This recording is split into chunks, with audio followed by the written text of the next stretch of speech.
Hey everyone, thank you so much for joining me on my new channel today. My name is Xenio, that's spelled Xenio, and I'm starting this channel because I just wanted to give my opinion on certain things, especially on celebrity news, hot topics, and general topics that I want to discuss that are happening around the world and in the media at the moment. So let's take this journey together. Make sure you subscribe and turn the notification bell on, and let me know what you think of each video I'll be posting. I'll probably be posting once a week to start with, or once or twice, we'll see. And I will do it every Friday. So the first biggest thing I would say that's currently trending everywhere, I literally saw this last night on Twitter, was breaking the internet. It was literally insane.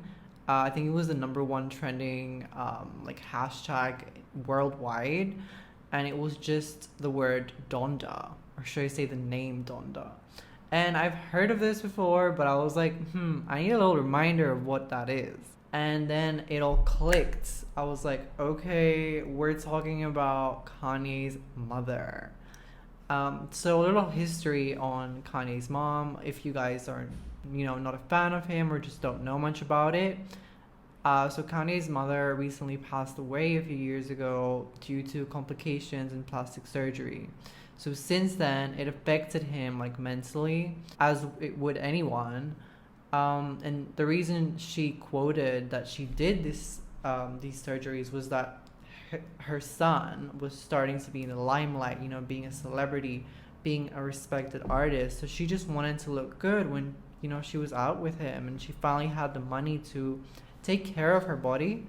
And unfortunately, she died during her surgery, and this definitely impacted him as an artist, as a person, and a human being as well. So since then, he's been trying to kind of recreate her, her missing from his life, and just bring her, keep her memory there in some way as well, which is really hard to do, especially when people might not know her or might not know who she was as a person or how she was and her personality. They just know the name and that she's the mother of. So fast forward 10 years later, Kanye's finally ready to put out an album that is discussing his mother and his late mother's life and how connected they were. So this is really exciting because we all want to know what he's going to say in this new rap album. It's an entire album. It's not just a song or a single. So that's exciting because we're getting an entire new set of 14 tracks. So that's really exciting. We actually thought we are gonna get this album in 2020. So it is kind of delayed, but because of COVID and everything that's been happening recently, it was inevitable that there would be some delay. So we had an event yesterday where we thought it was going to be the release of his album. We thought everything was going to come out. A lot of celebrities were kind of invited there. So everyone thought, this was the day finally. So what happened was, this was another listening party for the Donda album that Kanye has organized. It started very eccentrically and very dramatically, as per Kanye's typical presentations. The performance had his entire childhood home built from scratch on the venue where the party was happening. There was hundreds of people in attendance watching. It was live streamed worldwide at the same time. He is worth billions at this point and has millions of fans on all platforms. Should expect that this was one of the most viewed things of the year for sure. There was a lot of weird things that went on in this listening party. To be honest, I kind of was shocked about it. So as you can see in his videos, it started with his childhood home. That was kind of cute in a way, reminiscing his childhood, where he started from. He didn't have much when he started, so looking back now as a billionaire is definitely something to respect, and is definitely something to be commended. But it started to get really weird at some point, where I guess his theory was that him being on fire meant that he's cleansing himself from his sins in some sort of way.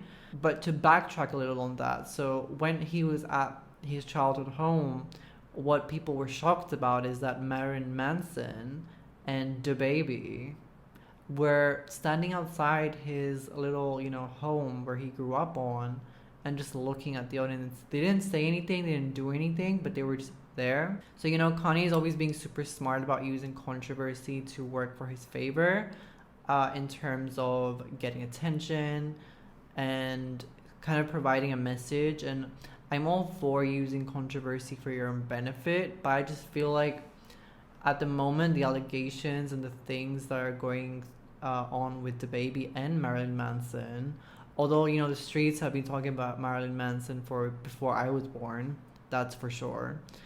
I actually met Marilyn Manson at an airport once, like in passing, and he definitely didn't seem like the most appealing person.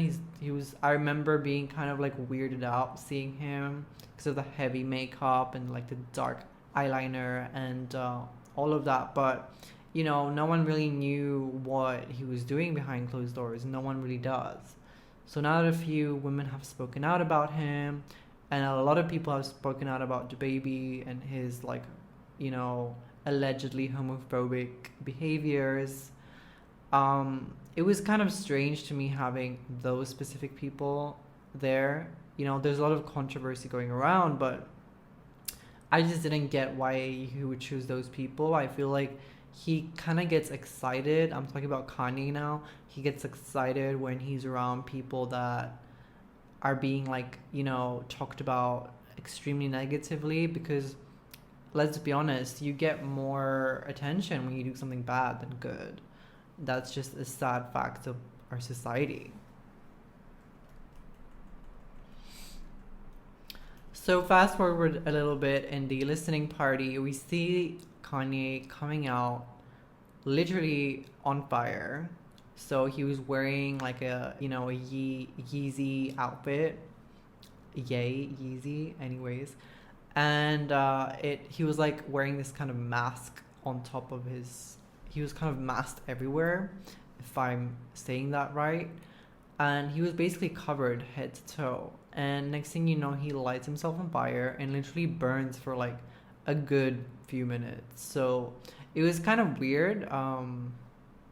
It was, for me, including Marilyn Manson and then putting yourself on fire, that was, I feel like, what was related, because Marilyn Manson was known in the past for allegedly self-harming and things like that. So setting your own self on fire, I feel like, is related to that. So I feel like for me, that was the reason he brought him.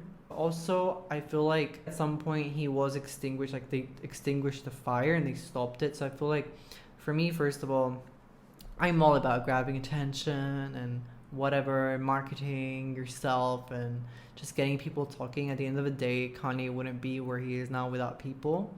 So it did work, definitely. Like, we're all here talking about it, but I just feel like there's some things that pass boundaries that shouldn't be passed. Like, because at the end of the day, people look up to him, like younger people, and they might think, oh, let me light myself on fire and, it'll cleanse my sins or whatever.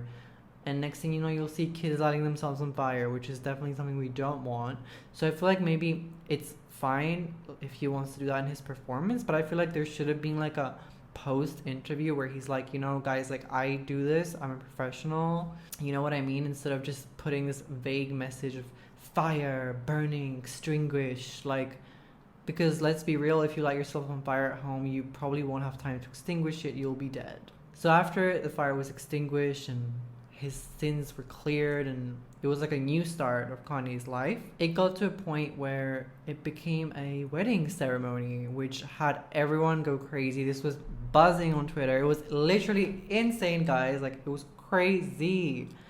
And a lady bride just came out walking for his wedding. Like, they were about to get married. And next thing you know, we all realized from the body shape that it was Kim K. In a full-on wedding dress by Balenciaga, custom-made, best believe. But, that was even weirder for me, because I feel like, not even for the media, I feel like I'm glad they did that in a way, because they're playing into the media's thing of like, oh, look, they think we're married, they think we're divorcing, they think this. So that was a great idea. But for me, I'm thinking this with like a parent hat on. I'm like, imagine being their kids and you see your parents, arguing, divorcing, separating, and then there's like a movie of them like wearing, in wedding outfits and like getting married. Like that would be so confusing for me as a child. Like a divorce is really confusing already for a child, and seeing all this, I just feel like there's some things you need to not put out, and some things, or if you want to put them out, that's your prerogative, but you should also explain them a little bit. Like I feel like Kanye should just write like a freaking essay or something whenever he does a show, so we can all like understand what he's trying to express from each thing. I feel like that would be a great way to get more understanding on the way he thinks and like his creativity. So guys, let me know what you think about this crazy listening party. And that was Next Level. It's supposed to come out on the 3rd of September, so that's in a few days. So we'll see if that happens. He's beefing with Drake right now, so we're trying to see what's gonna happen with that. But yeah, thank you for watching, guys. I really appreciate it. Let me know what you think of Kanye's new album. Are you excited for it? Do you wanna listen to his new songs? Do you care? Or are you like an OG Kanye fan where you would only listen to his old music, like Stronger and all those tunes that are like, for life? So yeah, let me know down below in the comments. Make sure you subscribe and follow my Instagram. And yeah, let's talk soon and see how this goes, guys. I can't wait to hear this album and just proper get into it. Take care.